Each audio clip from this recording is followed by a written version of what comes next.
Lisa Staccato, and I am here with a new view. I kind of rearranged my office this weekend, and what should have taken a few minutes took a few days. Long story short, computer would no longer power up, cameras wouldn't work, and so here I am.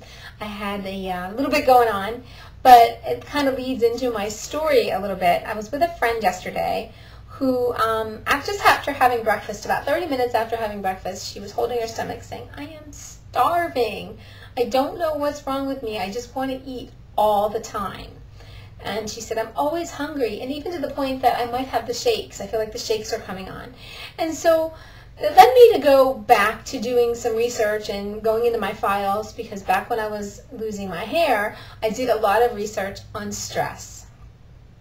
And although she doesn't seem stressed, she is a very, very busy mother, grandmother, business owner, does a lot with her church, does a lot for other people, and is always going, going, going. I don't think she has a free moment to herself. And often people like that who feel this hunger pain or are wanting to eat all the time, it's not necessarily a lack of willpower or true hunger, but what it is, it's a physical disorder caused by a hormonal imbalance. And there's a name for it. It's called stress-induced hyperphagia. And it simply means you have an imbalance of hormones that is triggering your mind, telling you that you are starving, and you have those physical symptoms. You have the physical symptoms where you feel like you're hungry even though you're really not. You feel like you need to eat. You're going to get the headache. Whatever. It's the imbalance in your hormones giving those signals to your body. Now, most people are typically at that point craving high carbohydrate or high fat foods, but it's initially triggered by a type of stress, and that stress can be frustration, guilt, exhaustion, being overworked. And over a time it kind of repeats itself, and it just continues in this, this vicious cycle. But there is a way to identify what kind of stress eater you are, and with your doctor's okay, there's also a way to rebalance your hormones. And so one of the things is breakfast. Breakfast plays a huge part in your hormone imbalance.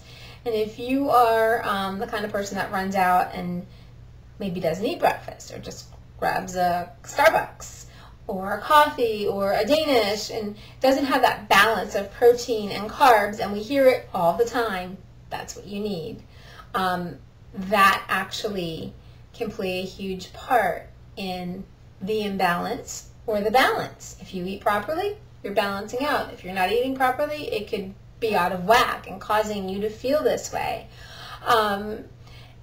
There are all different kinds of stresses. There's the anxiety-induced stress eater. That would be me when I'm in the midst of a mess, or maybe things aren't organized, or I feel like I'm overwhelmed and have so much to do.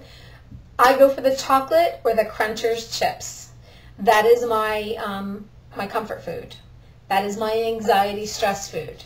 Then there's a self-sacrificing stress eater, and that's the person who's always doing for others first before they do for themselves. So they're busy doing for others, doing for others, doing for others, but then later on they're going to find food and comfort in food. There's a frustration-induced stress eater. I think we all know what that is. Just feel like you can't get something accomplished.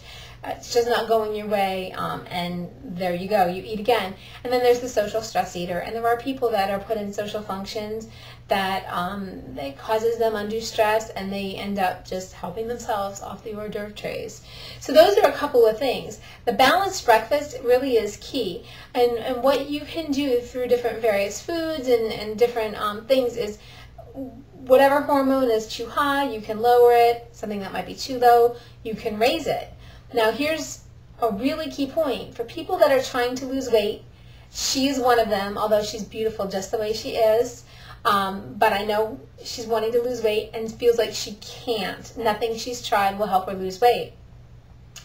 The ultimate thing here is, once you balance out your hormones, you don't have to worry about losing weight. It will happen. The weight will happen. You won't ever have to deprive yourselves of the food you love. And once it's eliminated, the hunger pains go away, the cravings go away, and the need for food is eliminated. The need for food all the time, I should say. So with that, I am going to put a link in the text portion where you can check out some information that I had found, and also a link to a great book that has much of this information, and I think will be really helpful in solving any stress-induced hyperphagia sort of symptoms. Anyway, with that, have a great day, and I'll talk to you soon.